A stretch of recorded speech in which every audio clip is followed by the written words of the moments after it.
So we are going to get started. Good afternoon to all of you. My name is Precious Miller and I'm the coordinator of My Best, which stands for Building Economic Stability Today. And I bring to you the final summit session of the week, Healthy Leaders Supporting Healthy Students.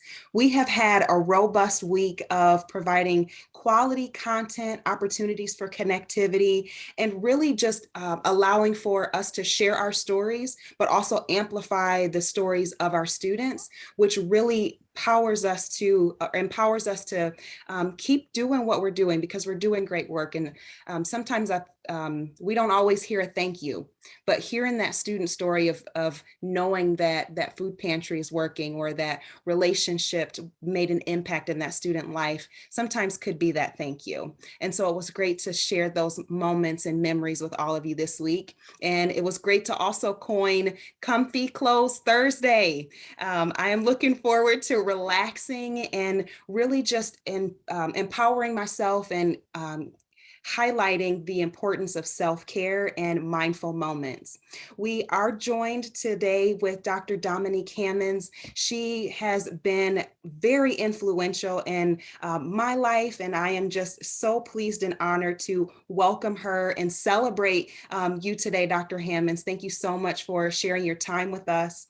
For those of you who aren't yet familiar with Dr. Hammonds, you will be by the end of today's session. In her previous presentations with us, it has been said that Dr. Hammonds has been so professionally impactful, but also personally impactful in making sure that we are centering ourselves and caring for ourselves, because the best way to care for other people is to make sure that we are giving that care to ourselves first. So with that, Dr. Hammonds, I would love to honor you and read your bio so that our participants and audience can know what makes you so amazing, but also the expertise that you bring to this work. Dr. Dominique Hammonds is an associate professor and director of the Clinical Mental Health Counseling Program in the Department of Human Development and Psychological Counseling at Appalachian State University. She earned her PhD in counseling from the University of North Carolina at Charlotte and her master's in clinical mental health counseling from the University of North Carolina in Greensboro. She is a licensed clinical mental health counselor, clinical supervisor, national certified counselor, and board certified telemental health provider. Dr. Hammonds is president of the North Carolina Counseling Association. She is the recipient of the 2017 Creativity, Innovation, and Counseling Award and the 2018 ACES Supervision Award. She is passionate about increasing mental health awareness among communities of color and increasing access to quality, culturally responsive mental health care in a global society. Her scholarship and professional service activities center around a variety of subjects, including culturally responsive teaching, counseling and clinical supervision, creative teaching and supervision methods, and technology in counseling. Dr. Hammonds' goal of cultural competence, inclusion, and wellness are evident in her work, both within and outside of the university setting. In addition to her work in education and research, she collaborates with community partners, engages in clinical work, and participates in community outreach. Dr. Hammonds has authored numerous scholarly publications. She has been featured in WRAL News, NPR's All Things Considered, The Shade Room, Counseling Today, and the Thoughtful Counselor podcast, in addition to giving nearly 70 statewide, regional, national, and international presentations.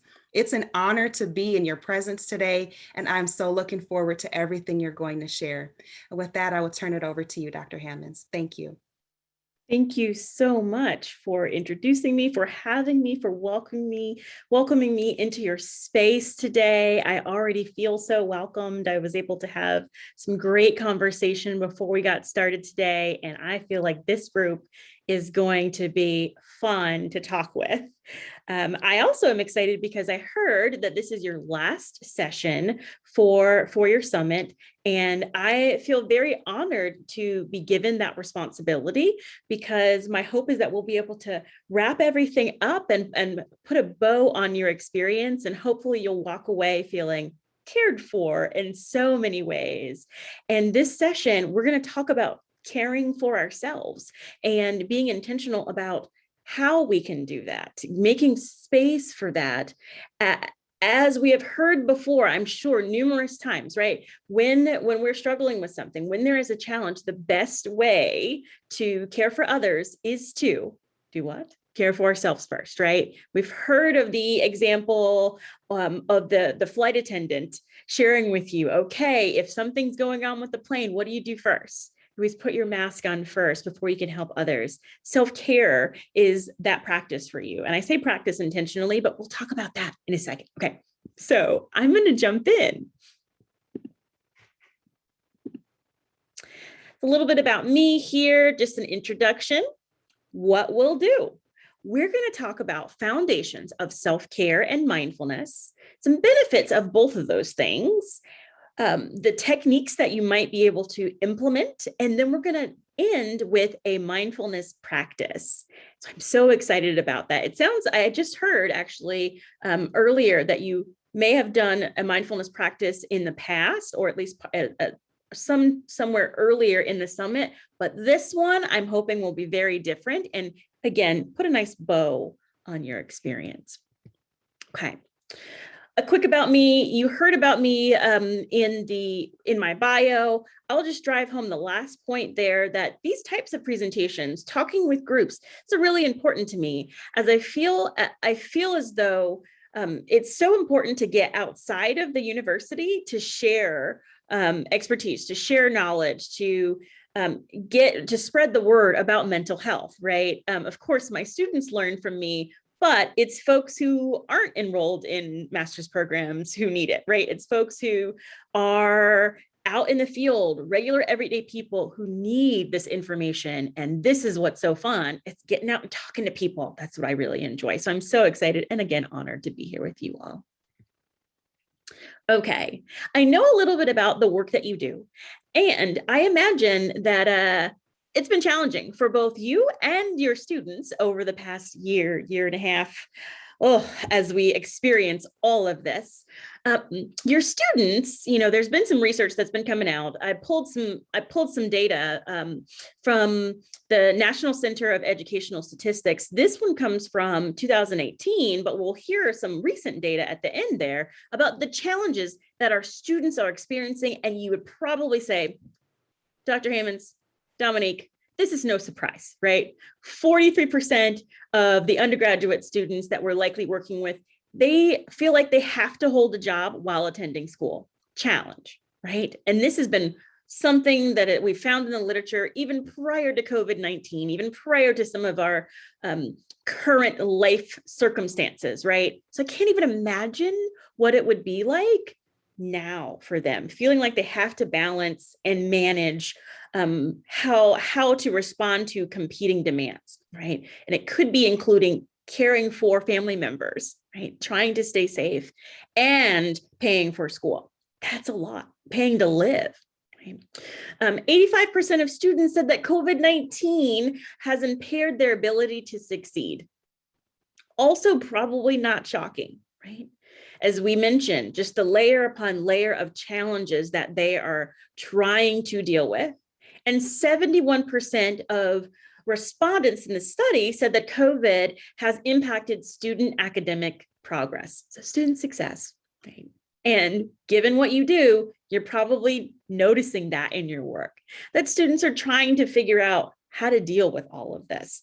That's a lot. It's a lot for them. So how do you, right, as a student success professional, deal with some of those challenges? You've probably noticed that it's become more difficult to help students manage those mounting stressors. They probably come to you, you're acknowledging all the things they need to deal with, on top of managing, some stressors that you're experiencing on your own, right? So figuring out how to prioritize student needs while attempting to manage your own human challenges. Raise your hand if you're a human. Yeah, right. I think everybody, I think everybody in this room, right? And yes, I see virtual hands popping up too. Absolutely. We are also attempting to manage the challenges. I see more virtual hands, of just living day-to-day life, right? With all of the things that are changing around us.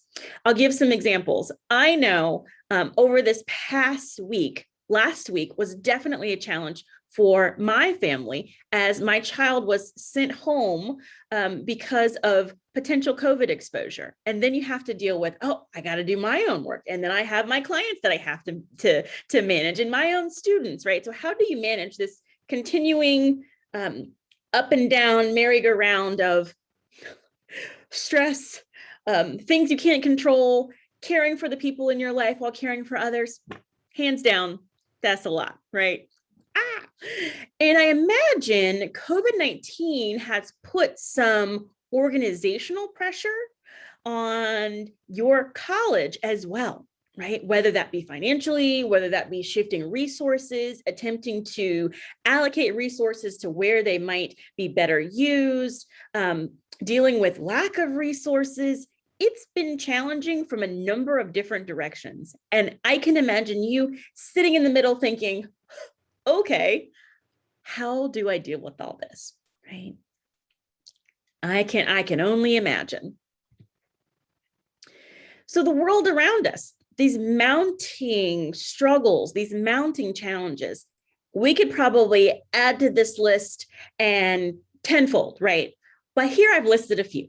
Lack of control. Things feel very uncertain right now, right?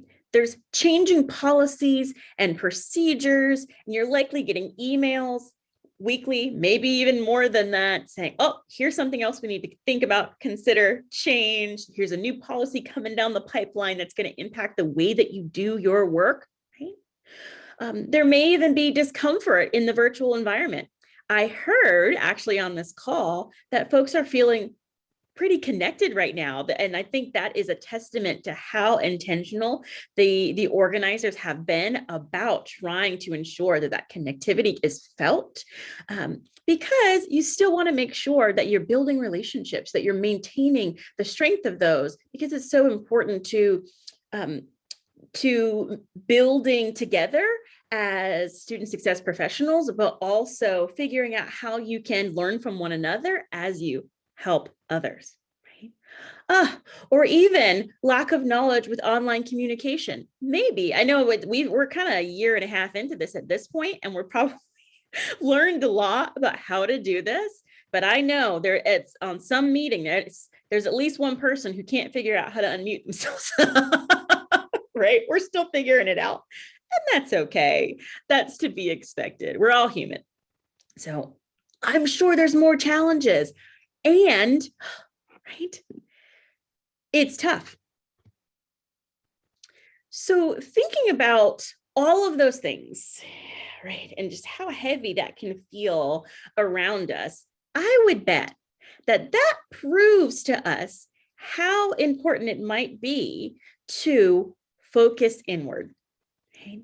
Increased workload, isolation, world events, COVID-19, and those are all external things, right? And we feel like there's so much competing demands, so many competing demands that are drawing our attention outward. But what about us?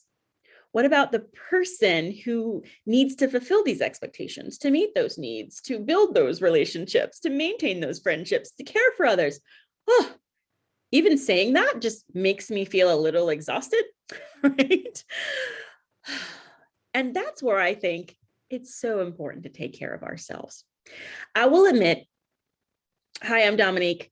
I'm a counselor, right? I'm a mental health professional. I am biased in that area. And I will say over and over again how important it is to attend to your own self-care, and not just attend to it. I will dare to say prioritize it, because again, we have to pay attention to ourselves in order to, right, help and care for others, in order to give of ourselves in the work that we do.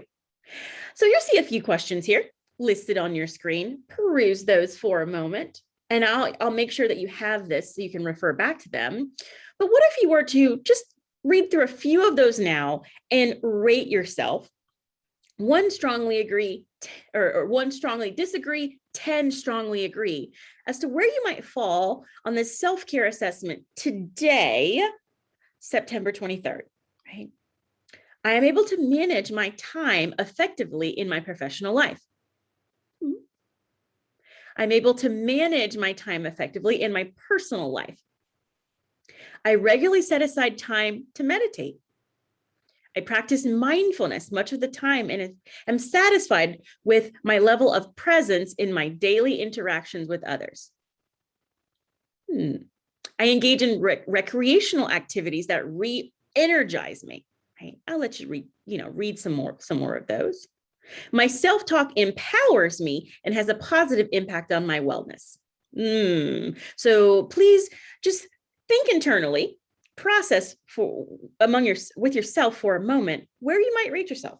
Right? Are you on the lower end of that scale, or do you feel pretty confident that you are doing everything you can to practice self-care consistently? My guess is, we're possibly doing okay, but we could do better. And again, that's okay, right? That's common. That's also why we're here to talk about it. But y'all, we hear this phrase all the time, right? Self-care, what is that really? Do we actually know, or do we just kind of throw that phrase around because we hear it a lot? Well, self-care has been defined as providing adequate attention to one's physical and psychological wellness. Right? Sit with that for a second. Providing adequate attention to your own physical and psychological wellness. And again, both of those parts are very important. And we're going to delve into that. Let's talk more about what self-care is and kind of what it isn't. How many people have seen this before? I giggle because it makes me excited. I want to play just a short clip for you all so we can delve into this a little bit more. DJ Brooks is in the building. Here to announce that Tom Haverford is in the building. What you do? Donatella, T-Mobile. 3 words for you. Treat yourself. Treat yourself 2011. Once a year, Donna and I spend a day treating ourselves. What do we treat ourselves to? Clothes. Treat yourself. Fragrances. Treat yourself. Massages. Treat yourself. Mimosas. Treat yourself. Fine leather goods. Treat yourself. It's the best day of the year. The best day of the year. I got a question. What do you think about inviting Ben to come along with us today? Why no? This is our thing. He really seems like he could use a day off. He's like a skinny little rubber band that's about to snap in half. Exactly. He doesn't know how to relax. Donna, you and I are relaxation professionals. There's no way Ben can slow down enough to keep up with us. But Nubian Princess, this is our holy day. It's a 1 day a year. I allow myself to be selfish. Ooh, cupcakes. Those are all for me, Jerry. Oh goodness, I giggle when I watch that clip for so many reasons. But the reason that I wanted to share it with you all today is because sometimes, I would say often, when we hear self-care, people connect it with this idea of treating yourself, right? Treat yourself, as they say in Parks and Rec. But it's not really treating yourself. There's so much more to self-care. Let's talk about it. DJ Brooks is in the building. Here to announce that Tom Haverford. Sorry about that. I want to make sure we can move to the next slide here. Does it go? There we go. Okay, perfect. So treating yourself, people see them as self-care and treating yourself as the same thing. And I will say there have been many criticisms that align with that same theme of this idea of self-care, primarily because we've distorted this idea, right? Pop culture distortions. Self-care is not treating yourself. There's this persistent belief that self-care, it's got to be lavish and, beautiful and impressive. And there often are social class implications there, meaning if you can't spend on cupcakes or lavish leather goods in the examples that they gave, or, getting your nails done, then that's not self-care. no, no, no, no, no. So from a mental health professional, that is not self-care. Okay, we need to be shifting our idea of what that is. There's often this belief that engaging in these lavish activities will be a fix, and that'll help you feel better. I'm good. I'm seeing people shake their heads in this room. No. So just because we've got our nails done, or we got some cupcakes, or we bought some lavish leather goods, are we going to feel good now? Maybe short term, but how does that actually contribute to our overall sense of well-being on a consistent basis? Maybe it doesn't, right? So continuing on with criticisms of self-care, right? These distortions often imply that a practice is sort of like a one-off behavior. Like, all right, I am going to do this one activity. In the example, in the clip that we just watched, they said, all right, this treat yourself day was once a year.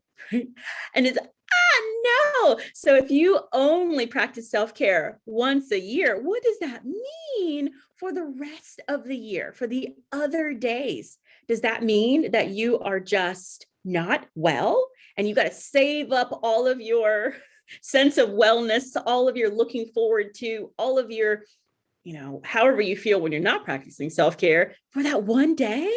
No. Again, let's reframe this perspective. Sometimes when we think of self-care, we believe that it represents an aspirational goal. So something that we got to do, right? Or believe, something we must represent. No. Right? Or in the example, they also said, it's my one day to be selfish and only think about me.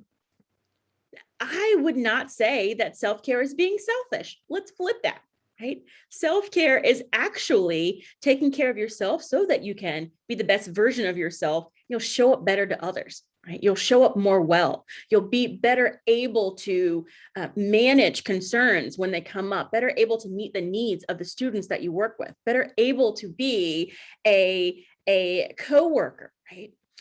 There's just a different way of seeing this concept.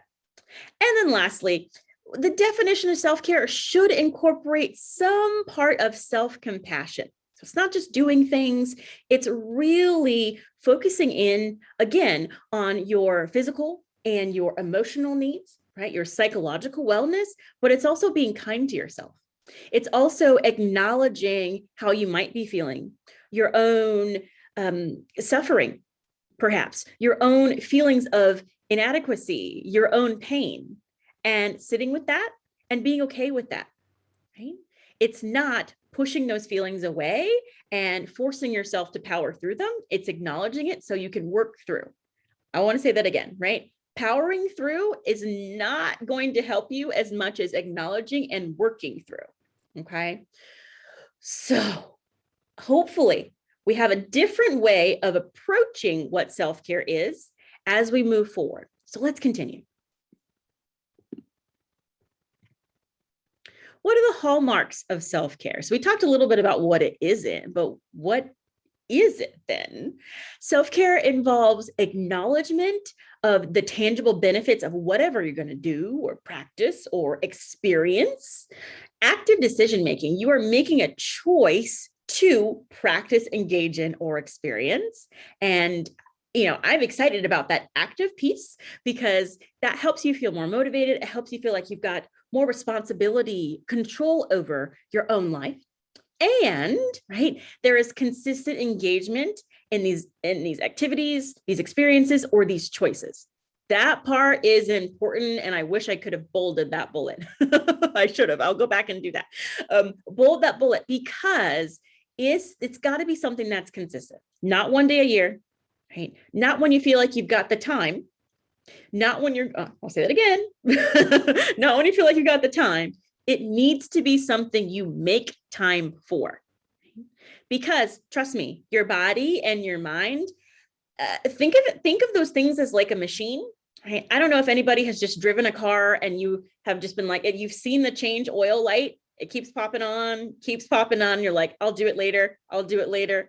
What happens?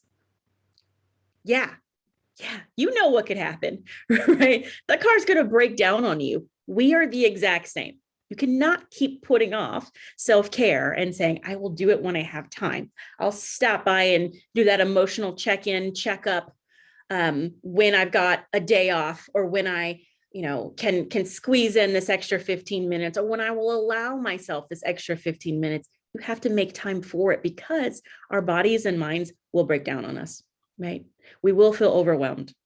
We will notice that we're becoming more snappy, right? More irritable. Our relationships don't quite feel the same. We'll notice that we don't have the energy to be there for other people, right? Those are all indications that we need attention, ourselves need attention, okay? So there's a check-in here. Just a question for you to ponder. Can you list some things that might fit this criteria that aren't activities and that might not fit this traditional idea of treating yourself?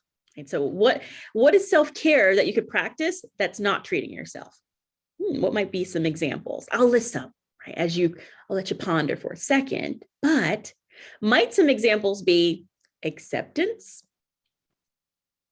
awareness, or even boundaries? These are all examples of self-care, things you can consistently engage in and choose, right? That have nothing to do with spending money, right? Nothing to do with flaunting for the gram, self-care Saturday, you've seen those things. It's fun. It's all wonderful, but I guarantee you that consistently practicing awareness, boundary setting, and self-acceptance, that's going to help you feel better than a self-care Saturday. I don't mean to hate on anybody's self-care Saturdays, though. If you do those, fine. But can we do that and practice some of those other engaging those other practices consistently? So what does the literature say about self-care? We know a little bit about what it is, what it isn't. What does research say? Right? So self-care and awareness, this is essential to protecting you from burnout, right? From even depression, from fatigue, from a number of things that your just body can feel and experience, and can be red flags to you that says, hey, I'm not attending to my self-care. This idea about self-compassion and acceptance of our full range of human emotions, even when we're not feeling good. Self-compassion has various positive outcomes as well, right? Initiative, social connection, optimism, a positive affect. So that's just feeling happy, right? When we lack self-compassion, that's linked to perfectionism, anxiety, and self-criticism. Okay? Those things aren't necessarily fun. Okay. And then last thing I'll touch on. So when we have a lack of self-care, that's related often to our physical health as well. Remember, the definition was psychological well-being and physical well-being, right? So for instance, the physical symptoms that we can see connected to that could be lack of sleep, even stomach or like internal issues, irritable bowel symptoms, back and neck pain. I know typically when I have clients and they come in and they talk to me about stress, they're talking to me with their shoulders up here, close to their ears. Yes, where they can feel the tension in their body, here in their belly, right? In their back, in the back of their neck. Your body carries tension, it carries stress, right? So our bodies, we can use them as tools to tell us, hey, right? Hey, internal me, pay attention. I need something. I need this for me. We want to get good at tuning into that, right? So a few strategies, some you may have heard of, some I will suggest and really, really emphasize for you as being great examples that we even suggest in counseling, but some physical strategies that you may be able to practice.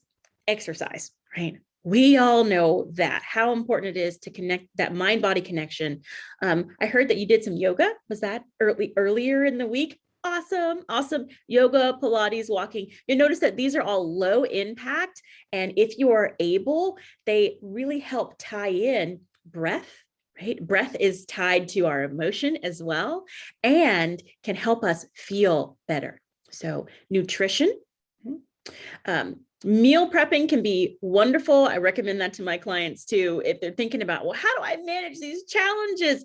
But just taking time to organize your life in a way that gives you this brain space, the emotional space to reallocate to something that we really need to be focused on, right? Organization, that last bullet, and the environment. I am such an environment person. I think I'm an introvert. I'll acknowledge introverts are often environment people, meaning if my environment is cluttered, I cannot focus, right? It is difficult for me to get to the point where I'm like, oh, I can't, my brain just cannot go there if my environment is cluttered. Or even being in nature, right? Taking a walk, just getting outside, even if you're not actively moving, just sitting there, standing there. We were talking earlier about the beauty of the leaves. Just noticing what's around us can be helpful. And what about mental care strategies? Things that give our brain a break? What does that mean? How do we give our brain a break? We're always thinking, right? Processing. But you can use your processing to your benefit, like adult coloring books, reading, or learning something new, playing music, whether you actually play it like on an instrument or you listen to music. Those are all ways to kind of passively subvert some of our, I will say, overt processing and really let our bodies, our minds just kind of sink into passive processing. We need to give ourselves permission to do that at times. And then what about mindfulness or emotional processing? So things like meditation, body scans. We're going to do a body scan at the end of this presentation, and that's what I'm really excited to get to. Meaning making or spirituality. Progressive muscle relaxation. There are so many examples that you can find or apps that you can use nowadays that connect those two. Journaling, gratitude, or finding time. I'm going to reframe that. Making time for social connection. Right? There's, one back. There we go. So let's continue here. There sometimes are individual things that you can do, things you have control over, but there may be procedural, more organizational or structural things that you also have control over, perhaps in your workspace or at home, that might help you become a little bit more clear. So let's start with the individual side. And this bullet, this is hard. I know, right? I'm going to be dramatic on purpose because I want to hammer home how important this is. And it's the idea of saying no and setting your boundaries. Okay. I know that's it's a radical concept, but it is so important. Saying no and setting boundaries. No is a full sentence. I'll let that sink in. No is a full sentence. Often, I see people shaking their heads like, for me, it hasn't been, right? When we want to say no, when we just feel like we can't get to something or we don't have the energy to do it, what do we find ourselves doing? Explaining away. We find ourselves making excuses or trying to, come up with something that will make the other person feel better about why we're saying no. And it's really we're doing it because we want to make ourselves feel better about why we're saying no. But we should just get to the point where we can just say, I cannot do that, or I will not do that. I don't have time. I will try to focus on that next week. Right? Or I've got to do this and that's demanding my attention. That's it. No, I don't need to apologize it just is, right? We all are aware that we're humans. We have competing demands. We have things that we need to wrestle with. Hey, it's okay to say no and set your own boundaries. We'll get there. I know it's going to be a struggle. What about evaluating or prioritizing your own needs? That one too. Right? Getting to the point where we can say, this needs my attention right now, and that's what I'm going to do. Right? That's okay. Right? Without the guilt. That's the piece sometimes that's difficult, is acknowledging that, stating that, and then letting go of the potential guilt that might come from putting that out in the atmosphere. And what is that? Sometimes we really wrestle with internally. Well, what does that mean for me if I say I can't do that? Or if I prioritize this need over something else? Am I a terrible person? Am I a bad coworker? Am I a bad colleague? Am I a bad partner or parent or caregiver? No, it's okay to prioritize some needs over others. What if we also made it a practice to tune into wake-up calls, right? Things that our bodies, our brains, our spirits like signal to us that say, hey, I need better boundaries. I'm going to give you a very extreme example, but I imagine that you probably can think of some less extreme examples in your own life. An extreme example that has come to mind is perhaps the person who stays up all night trying to work on a project, or they feel like their home is not clean enough, so they stay up till 2 a.m. organizing everything, getting the files and the notes together for the next day's work. And then when they drive to work in the morning, it's still dark because the time has changed, and they notice themselves start to nod off, right? And that's their body saying, okay, whoa, this is dangerous, right? You need to be making better choices for yourself and aligning the time that you have with what you need, right? With the demands that you have, and then being able to say, this has got to wait, and that's okay. That's an extreme example. But I bet that you probably have some less extreme examples, right, that have come up for you, where your body, your mind, your spirit has been craving something, and you are aware of that, right? Don't minimize those signals or quickly pass over them. Tune into them. What is your body trying to tell you? What is it saying that it needs, right? This is part of that mindfulness, that practice is learning to tune in instead of tuning out, right? Thinking about how we can attend to our care in addition to others. Understanding your limitations. Hi, I'm Dominique and I'm a person, right? I have limitations, and there may be things that I struggle with, and that's okay. There may be things that I just can't do. That's also okay, right? What does that mean? Talk about it and see if there are ways to manage or minimize, those limitations or the impact of those limitations for you, for others. Okay. How about reframing your thoughts? Beginning to modify self-defeating cognition. So things like, I am not good, or I am bad at this, right? Or challenges, when you see other people and you make those comparisons, so-and-so is better at this. Or, oh gosh, on the outside, it looks like everybody else has it together, right? No, they don't. Trust me, they don't. So why are we comparing ourselves to others? Those types of self-defeating cognitions do nothing but keep us stuck and keep us stuck in these cycles that actually help us to feel worse. And that's not our goal here. We want to be thinking about how we can modify, reframe, challenge those self-defeating cognitions so that we begin to allow ourselves the freedom to fully step into our identities, whatever that means, whatever that looks like, right? Flaws and all, challenges and all. That's a freeing place to be. All right. Forming a processing or reflection group. I heard there was a lot of processing going on before we started today, and y'all seem to be really supportive of one another.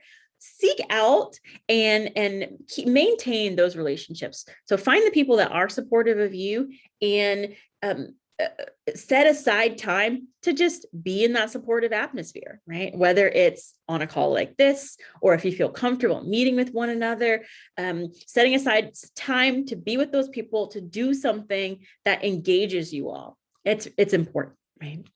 Personal therapy, again, biased, but some of the things that we've been talking about, it's helpful to process through these challenges with a non-biased, third party. That could be a counselor, someone who has an outside perspective and has the benefit of theoretical conceptualization ability, and they can tell you, hey, this is how I'm seeing what you're presenting to me, and what if, right? How can I help you process?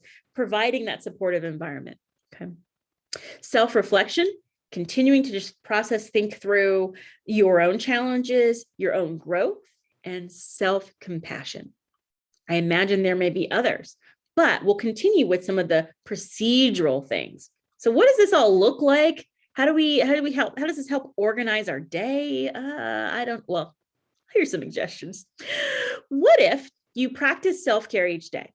We say practice very intentionally because, again, it's not this thing where we just put it on the calendar for once a year and then we're done. It's something where we have to engage in and acknowledge that it may feel difficult to, right, practice this self-care. It may feel difficult to set aside this time. It may feel difficult to practice mindfulness, and it may feel uncomfortable, but we're going to keep doing it, right?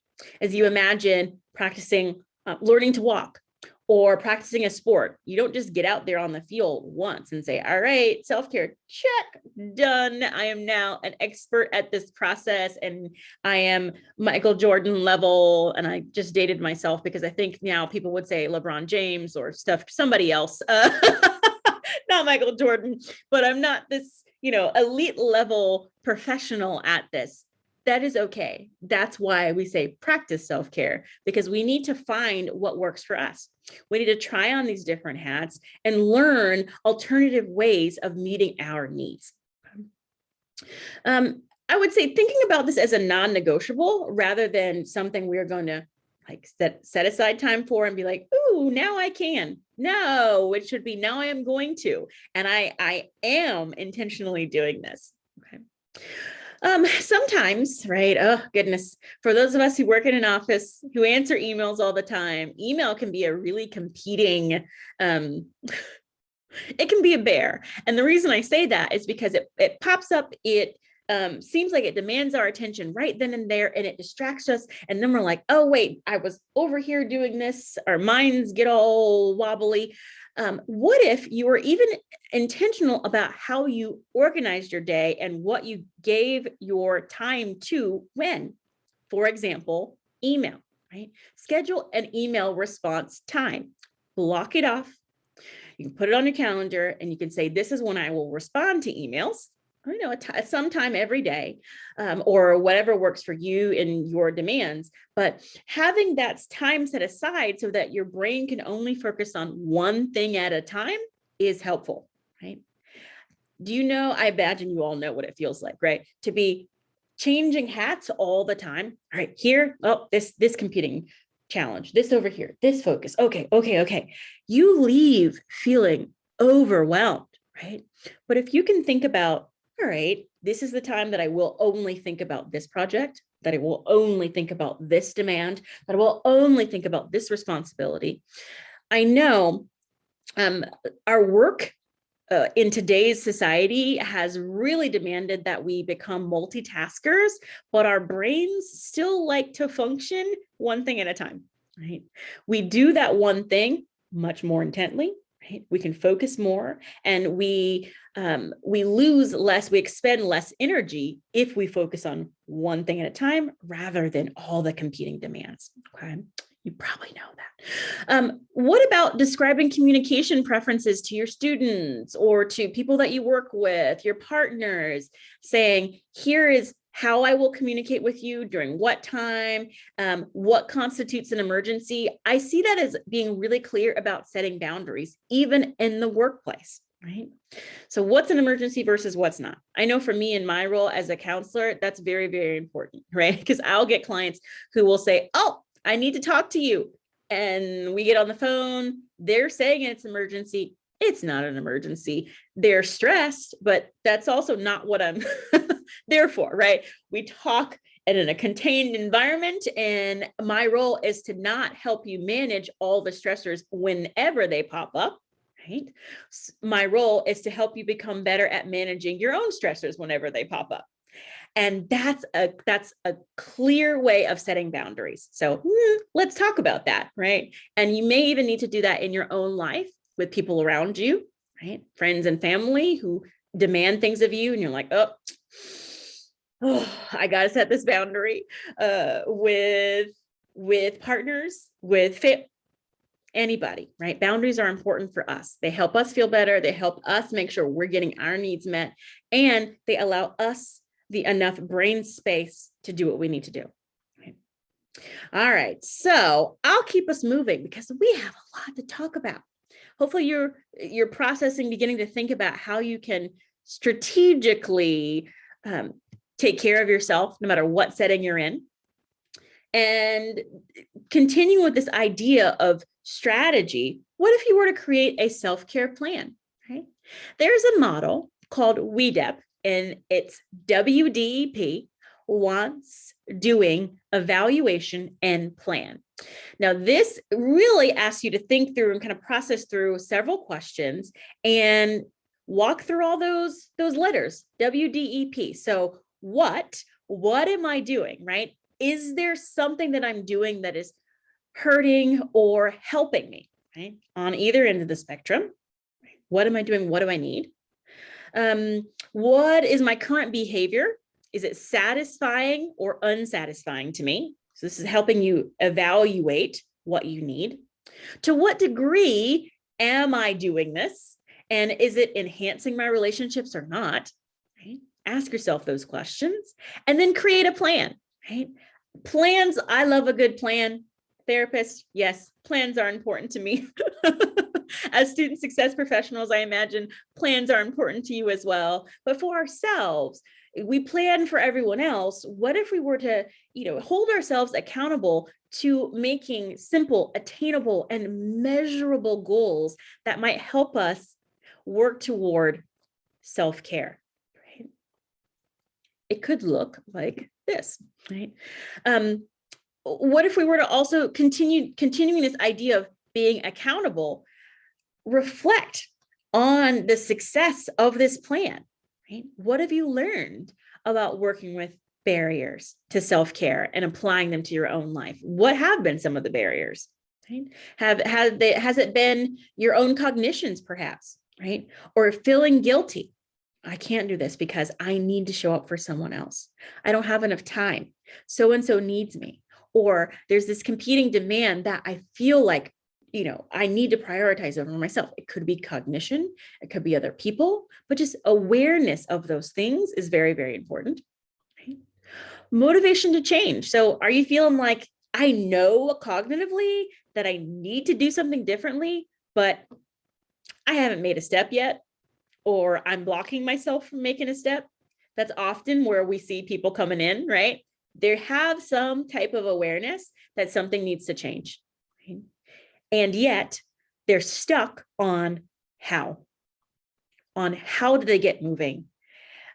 Or perhaps they've tried to change. They've tried to practice self-care. They've tried to do something differently, and then it didn't work the first time. And they just said, all right, it's not going to work. And they've just resigned themselves to this place of stuckness. That's not a good place to be either, right? So if you are aware that there needs to be something that you can change, let's take responsibility and work toward changing it, even if it means practicing. There's that word again, right? So consistently engaging and being okay with it, working, not working, trying something new if it didn't work. What challenges can you expect to encounter when you're designing this plan? Right? Think ahead about the challenges. Often, right, those challenges internally, they come from ourselves, but also the people around us, right? We work in systems all the time. So even like our family, think of your family as a system, your roommate, the people you live with, your partners, your children, you function as part of a system, and you have shown up consistently. You've played a role in this system, but the system can also stop you from changing, can stop you from getting what you need because you have consistently played this role. And the system always, I'm going to say that again, the system always resists change. We know that. So you need to be prepared for some resistance to this change. If the change that you want to commit to is going to the gym in the mornings, right? But your typical role is getting up early and making breakfast for everyone else before getting started in the day, everyone's going to be like, well, wait a second. Where's my breakfast? What? Well, hold on a second. Your change is now impacting me because now I need to do something different here. That is okay. Anticipate that resistance and have a plan for it so that you can what? Continue to turn inward and practice that self-care. Okay. All right. I hope I'm dropping gems here. I'm leaving you with something to think about, anticipating that change and not surrendering to it, right? There's going to be challenge. There's going to be resistance. But if you are truly dedicated to practicing, to enacting the self-care plan, you have to say, yep, I got a plan for that. Right? I am aware that the system is going to resist this change and we just got to work through it, y'all. Right? If I am to be better myself, right? Hopefully you're going to work with me so that you can reap the benefits of the better me too. Yeah. And so I will acknowledge if the system continually resists change and there's no support for that positive change on your end, that means something. And I'll ask you to examine why that system is not supporting a positive change for you. Okay? Now that may be something that you have to think about and process with a counselor, right? But you need to be part of a system that supports you, right? Not allows you to stay in your stuckness, okay? And it's important to implement this self-care plan. Oh, goodness. You don't see my questions. I had some questions here. For some reason, it's popping up on my version, but you can't see it here. I do have a citation and I will send this to you. So these are some unpacking, like once you begin to implement this self-care plan, how do you check in to see if the plan is working? So that's what's on this slide and you'll get this when we're done. Okay. So since we've talked a little bit about self-care, I want to transition a little bit. I would like us to practice a moment of silence. Let's take about 30 seconds to be silent, and then I'll ask you a bit about what that was like. Let's start 30 seconds.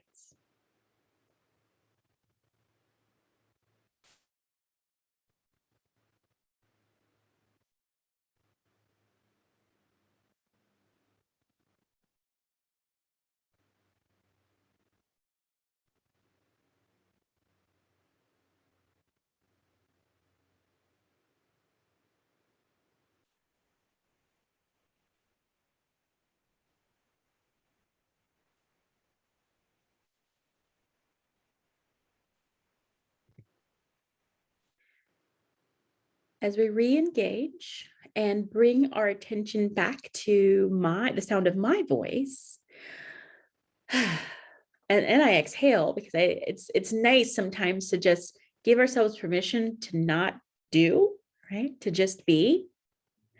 But I wonder what that brought up for you.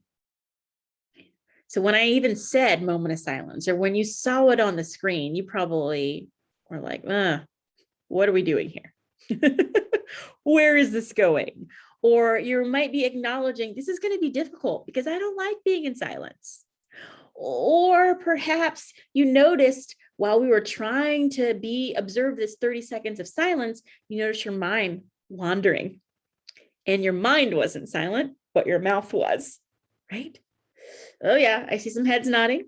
I bet I probably, I hit the nail on the head with some of your experiences. This is quite common, right? As we consider our level of comfort, did you struggle to sit still? Did you notice your body moving around? Was your mind racing? Were you thinking about a to-do list? Were you uncertain about what to do, right? All common. And this is also why we need to do this more, right? Allow ourselves the permission to, instead of do, just to be. That's hard. Oh my goodness, it's hard. Oh, it really is. So if we're thinking a little bit about what is mindfulness, then that's kind of what I was getting at with just saying, let's get into a moment of silence. Let's practice what that could be like. What is this idea? What do we mean, mindfulness? Mindfulness is paying attention in a particular way on purpose to the present moment, non-judgmentally. That definition was provided for us by Jon Kabat-Zinn. And if you are familiar with mindfulness or have learned a little bit about the practice, Jon Kabat-Zinn has written a number of works, done speeches. One of the mindfulness and meditation gurus, I would say, in the field. I believe I saw somewhere like 70 books, just a giant in the field. So if you want to know more about mindfulness and meditation, I would definitely recommend starting with Jon Kabat-Zinn. There are, however, a number of mindfulness definitions. I share this second one on purpose because it gets at something slightly different, and I'll highlight this. So this definition provided for us by Appal and Kimapal in 2009 suggests that mindfulness is the practice of a present moment, non-judgmental awareness with the intent to gain awareness of our own patterns. So emotional, cognitive, interactional, in order to make conscious rather than automatic choices. So I like that second definition because it really focuses on the why of mindfulness, not just what it is, but why we might be practicing it. Why might it be relevant to all of us on this call in our everyday lives? So it's tuning in so that we can make more informed, less automatic choices for our lives, right? And it's allowing us, it's prompting us to focus on our emotions, our internal experience, cognitively, and our interaction with others. So we'll spend some time delving into that a little more. Okay. So some foundations of mindfulness. Mindfulness actually comes out of Buddhism, but it's widely practiced outside of spirituality in a non-religious way. The Zen master Thich Nhat Hanh, actually, we see a quote from Thich Nhat Hanh here at the bottom: "Life can be found in the present moment." I love that quote because mindfulness really encourages us to practice being present, being more in the moment, in the here and now, rather than the past, or stressing about, planning for, being so focused on the future. And there's power in that present moment. We'll talk a little bit about what that means. I know for me, I have a unique perspective theoretically as a clinical mental health counselor, why we might want to do that, why we want to stay present focused rather than being in the past, right? Rather than allowing ourselves to ruminate, think about, guilt ourselves on the experiences of the past, or allowing ourselves to be so present focused. I will say people that tend to be present focused or future focus tend to struggle more with anxiety. People who tend to be more past focused tend to struggle with depression. Right? And it's because you are you're getting stuck in ruminating on the future or the past, right? And each of those experiences can be detrimental to ourselves. What if we were instead to allow ourselves the permission to practice being in the moment with what's happening right now, responding only to the emotions that are coming from other people now, the experiences that are happening to us right now, rather than judging them, right? Or guilting ourselves, or just bringing in these irrelevant emotions, right? Those are the experiences that might keep us stuck, right? So if you want to know more about the origins of mindfulness, I suggest learning a little bit from Thich Nhat Hanh and how it connects to peace and activism and learning. Thich Nhat Hanh, goodness, he has been a Zen master. He started as a monk in Vietnam at age 16, and he spent a lot of time processing and learning a lot about mindfulness and meditation. And he actually provided Martin Luther King Jr. teaching about mindfulness that he was able to incorporate into his work, right? He's written over 100 books on mindfulness. So learn a little bit from Thich Nhat Hanh as well. But these foundations have found their way into a number of clinical practices. And I would suggest learning how to do this even on a more casual level. And we'll talk about everyday mindfulness. So if you're not, you don't have a time, or you're not going to delve into the foundations of mindfulness, there are ways to practice it casually that can still benefit you, right? So there's multiple ways to do mindfulness, to practice it. And there's eating mindfully, there's walking mindfully, a mindful meditation, so many things. What we're going to do today will be a mindful meditation. Mindfulness in the literature, right?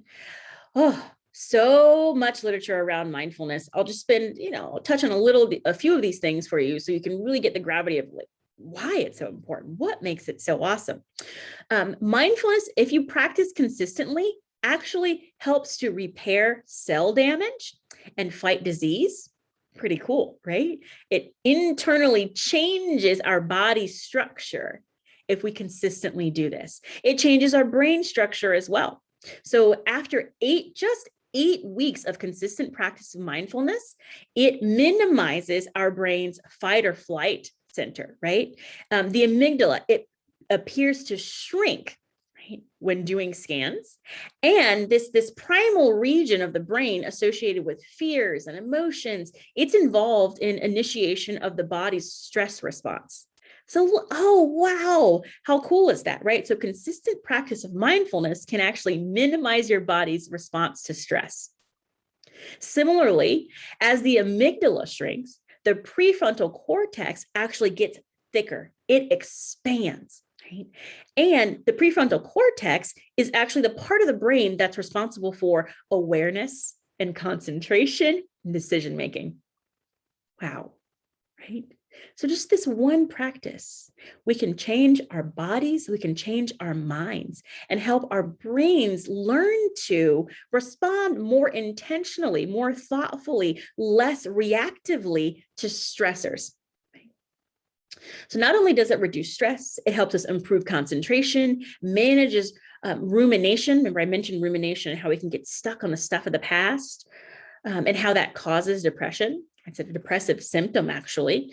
It reduces recurrent depressive episodes and helps us improve mood. Wow. So I would challenge you to learn a little bit more about this practice. How really does mindfulness change our brain? We talked a little bit about the amygdala on the last slide and how important that is. So if there's a stress stimulus, for example, or any stimulus, we start with the amygdala, but with mindfulness, right, it actually reroutes our brain through the prefrontal cortex, where that part of our brain is firing, we're engaging it more, and we can more consciously respond. Without mindfulness, our prefrontal cortex is less involved, and we get often unconscious stress reactions, unconscious emotional responses. And what does that do for us?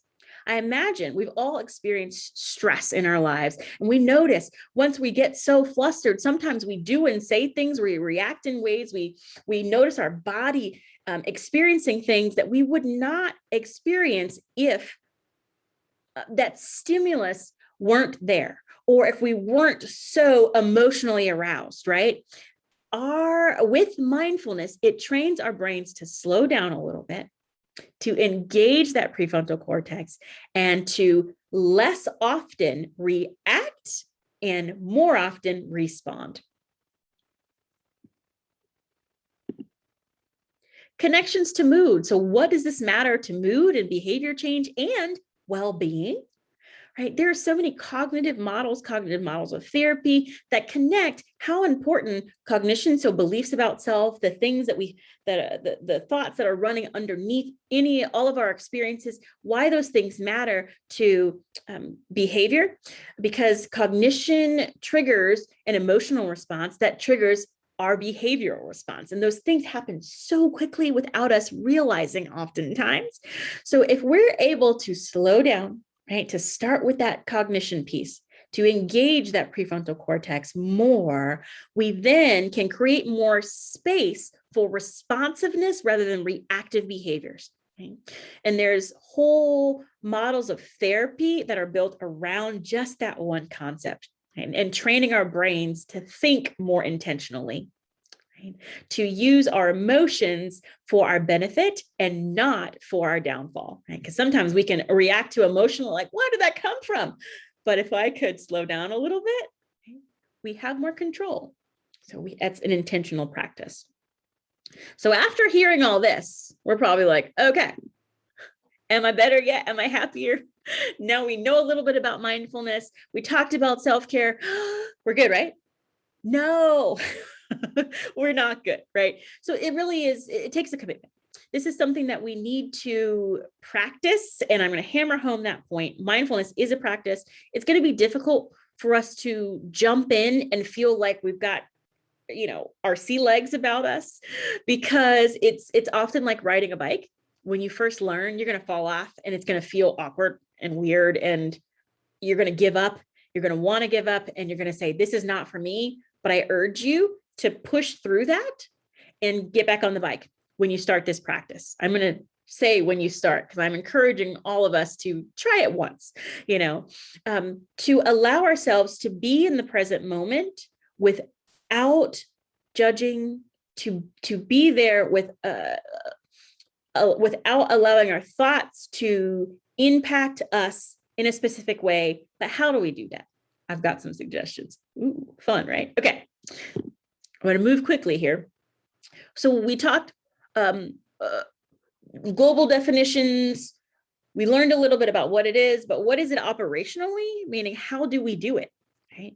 There are a couple of components of mindfulness. I have them listed for us here. Component 1, self-regulation and attention. So that's sustained attention, meaning we're going to direct our attention to a thing, an experience, a place on our body, a process, and sustain it there.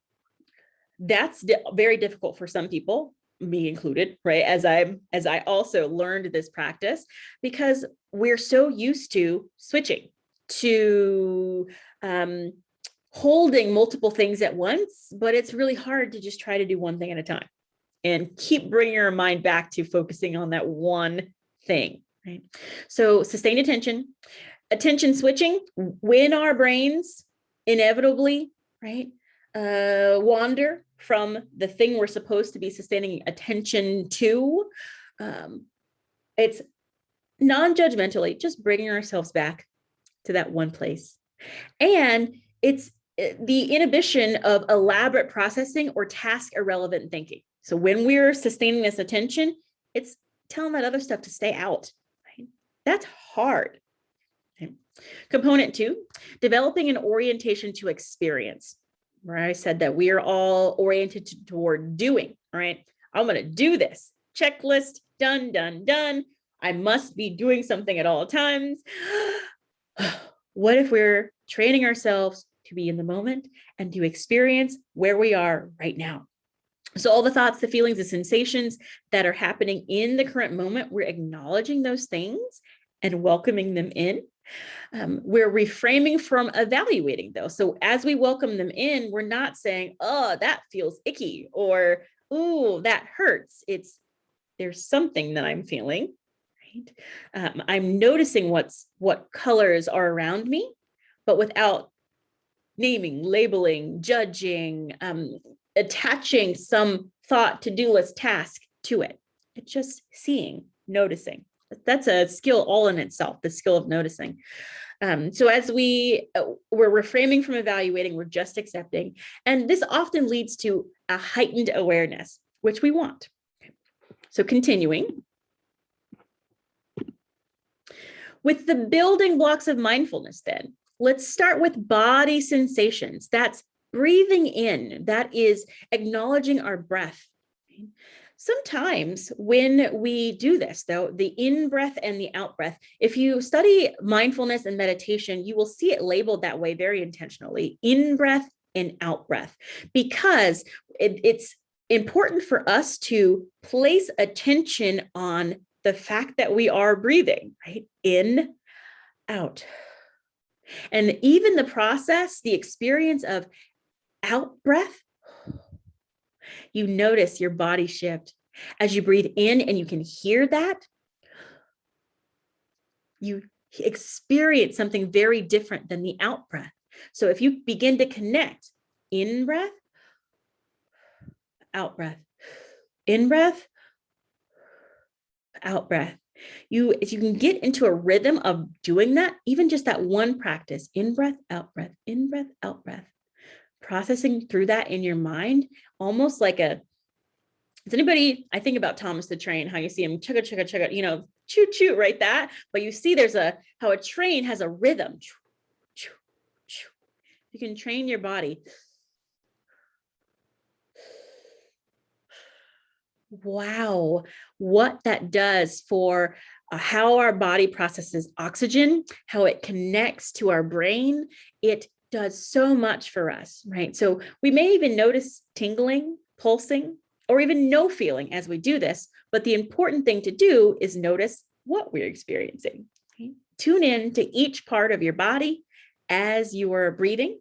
And sometimes in a body scan, it might ask us to start with certain places, bring our attention to that point in our body, a muscle, a sensation, and do those things in succession as we process down our body. That's what we're going to do. Fun.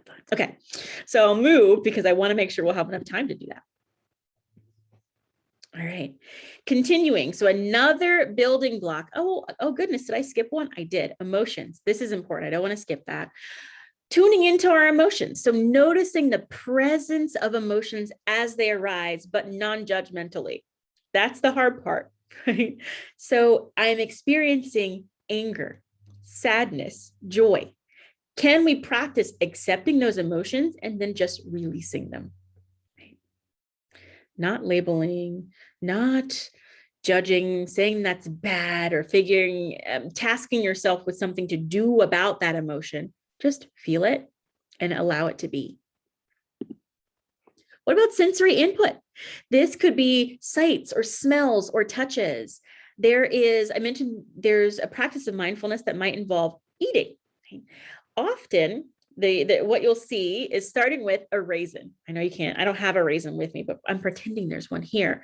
If you've seen a raisin before, it's a little tiny thing, it's got divots and they all look different and their weights might feel different as well, right? So as we're noticing just this one tiny thing, how it feels in our hand, the weight, the colors, the size of the divots, and then we place it into our mouths.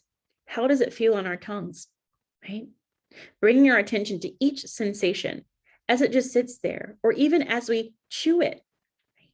What flavors does that release? These are experiences we rush through on a regular basis.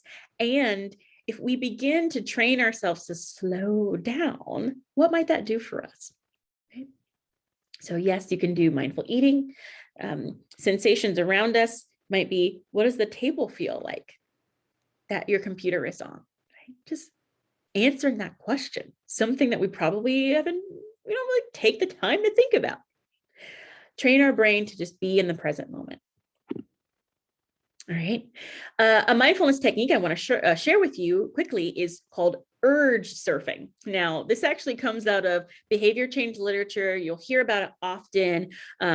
Behavior change, addiction literature, but it's the process of coping with cravings or urges to engage in behavior non-judgmentally, right? And allowing yourselves the time to slow down to make a well-informed decision about that urge, right? And often allowing it to pass. So if we acknowledge how we're surfing that urge and allowing ourselves to experience it, but not judge it, not feel like we have to react or respond to it, just letting it pass. Right? Imagine how that might be helpful for us, right? Particularly in behavior change, right? Yep, I'm experiencing that. It just is. I don't need to label it, do anything with it, engage with it at all. Just notice that it's there. How might that help you?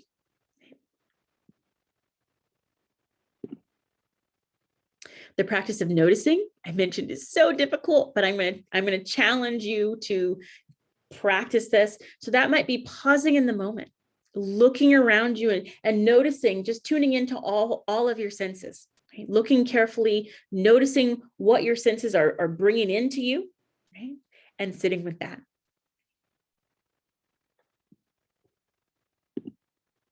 I'm moving quickly because I want to make sure we've got time for our activity.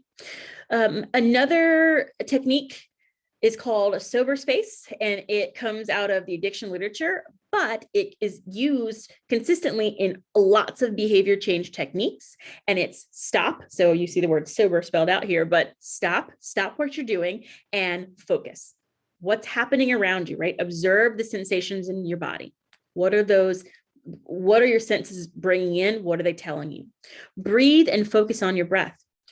Use that technique of the in-breath and the out-breath, right? And making it audible, paying attention to that, getting into a rhythm, expanding your awareness about what's around you, and then responding mindfully. But don't respond until you've gone through all of those steps. Again, it's very important to slow down, to engage your prefrontal cortex, to not react on the initial emotion that pops up for you. You will make better choices. You will feel more well as you continue to practice this.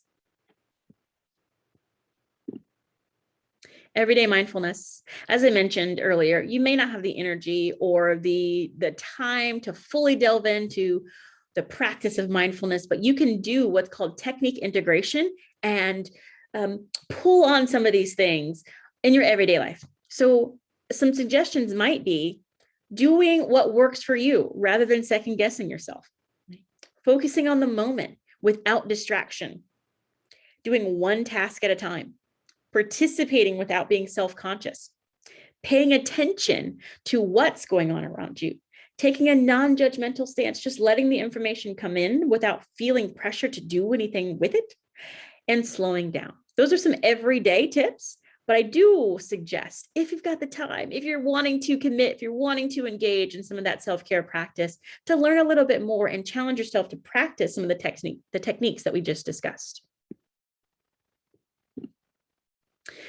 And at this point, I'd like to take us through a practice, a mindfulness guided meditation. And this is where I'd like to kind of end. So I'm going to walk through the meditation and then we'll have some discussion and question. How does that sound? Okay, I'm excited.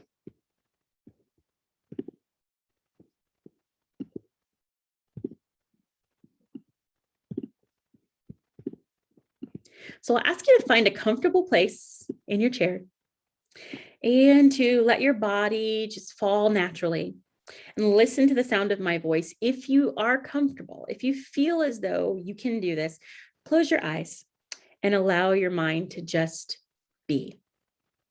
So sitting with your eyes open or closed, lowered, or choosing to close your eyes, whatever is most comfortable to you. I'll ask you to bring your attention to your breath, feeling the direct sensations of your breath, the movement of your breath, wherever your breath is most vivid at the moment. You might feel the breath in your nostrils or in your chest. Just notice how your chest rises with the in-breath and contracts with the out-breath. Or you might feel the breath in your abdomen or in your belly. Notice how it rises with the inhalation and deflates with the exhalation. And with each exhalation, softening the body and allowing the body to rest deeper into the support provided by the chair. If you like, you can place your hands on your abdomen or your belly for a few moments to feel the rhythmic movement of your breath. And now, expand your attention to your whole body. Notice how your body feels at this moment. Is there any tension in your body? Any tiredness? Allow yourself to feel any emotion or sensation, making room for whatever you are feeling at this moment, not wanting anything to happen, not even relaxation, just pay attention, just notice. Bring the mind back to the body with gentleness and firmness. Whenever you notice that you've wandered off, bring your attention back to your body. Notice the contact that your feet make with the floor. Do you feel the support of the floor or any sensations in your feet right now? Silently noticing what you're feeling. Notice any sensations in your feet. Are you feeling sensations of warmth or coolness? Tingling, throbbing in your feet? Do you notice the contact that your feet are making with the floor? Can you detect any sensations in your feet? Maybe you're not aware of any sensations, and that's fine. Just noticing that you're not feeling anything is what's important. Move your attention up through your legs. Do you feel the contact of your sitting bones with the chair?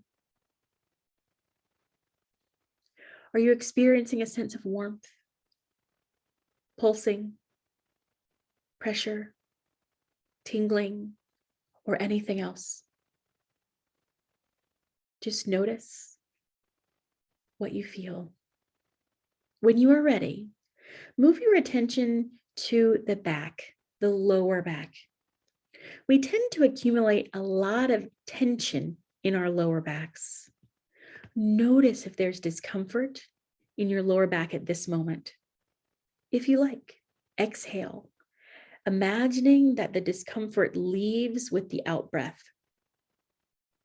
And that the in breath, that you are bringing in freshness and new energy into your body. Aware of the sensations in your middle back. Notice the movement of your rib cage with the breath. Pay attention to the sensations in your shoulder blades, the upper back. Notice how your shoulders feel. Expand your awareness to explore sensations in your entire back. If your attention has wandered away, or it's been hijacked by a story, planning, regrets, memories, which happens to all of us. Wherever you practice focusing on something, realize where your mind went and gently, firmly, with curiosity, bring it back. Allow yourself the patience to re-engage on the present moment without criticizing or blaming yourself. Escort your attention back to the exploring sensation. And now, notice the sensations in the sides of your body. Maybe becoming aware of the movement of your rib cage. When you're ready, bring your attention to the front of the torso. Become aware of the physical sensations in your pelvic area. Move your awareness up to your abdomen. Perhaps you will notice how the abdomen and belly contract and expand with the breath. Notice the sensations in your stomach, maybe sensations related to digestion. Move attention up to your chest. Does the middle of your chest feel expanded or contracted? Nothing to do, just notice. Notice any sensations in the area around your heart, perhaps detecting the beating of your heart at this moment. Move your awareness down through the arms to the hands, then fingers. Notice if your fingers are tense or whether any other sensations are present in your fingers, any sweating, tingling, throbbing. Be aware of the sensations in your palms. Are they hot or cold? What are you experiencing deep inside the hands? Feel the changing sensation in your arms, the skin, the touch of your clothes that you're wearing, your muscles and your bones. Just notice anything that is present and being with that present moment just here and now. Now allowing your attention to move to the shoulders, to the back of the neck and the throat area, becoming aware of sensations in the back of the head and the scalp, the top of your head, deep inside of your head, sensations in your forehead, the ears, deep inside your ears, around your eyes, your eyebrows, your nose or nostrils. When you are ready, hold the entire body in your awareness from the top of your head to your feet. Be aware of the breath flowing freely in and out. Know that any moment during the day or night, you can experience a relaxed and awake state by connecting directly to the sensations in your body. Allowing yourself to feel that rhythmic movement of your breath. When you are ready, open your eyes if they were closed. Bring your awareness to the room where you are and stretch for a moment. I wonder, what does that feel like? Right.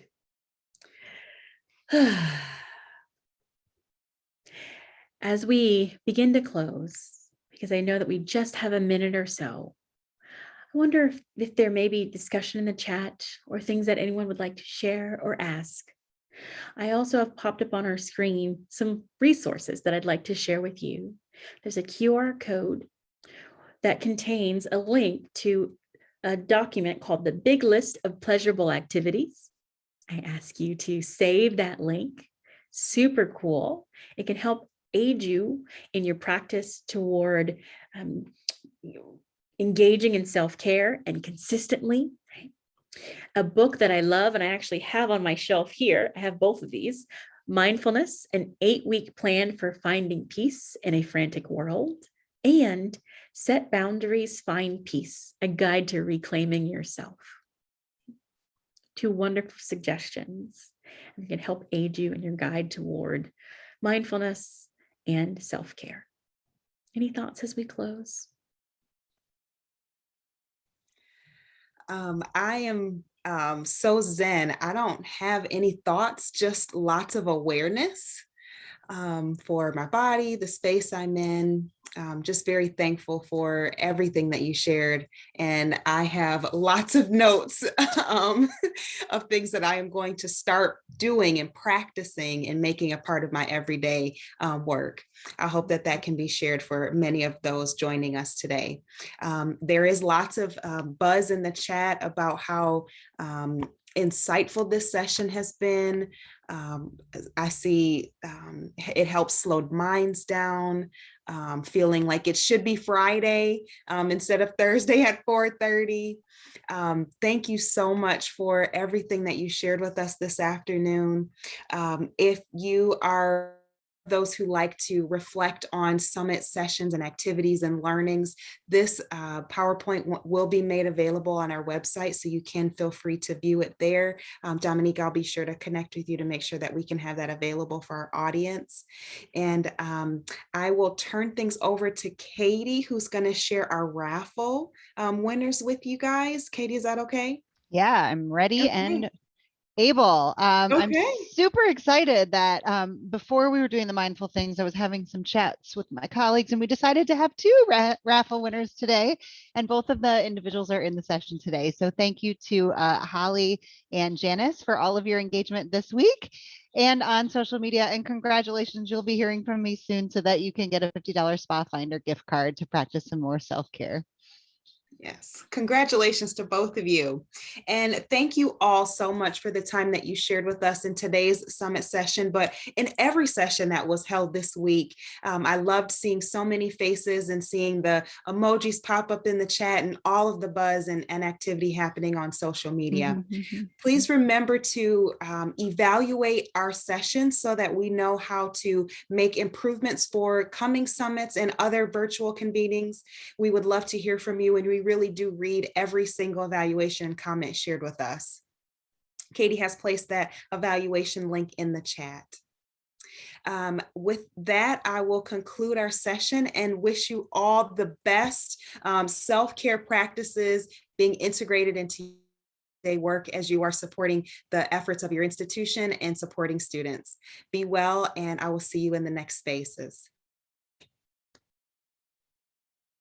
Thank you again, Dr. Hammonds.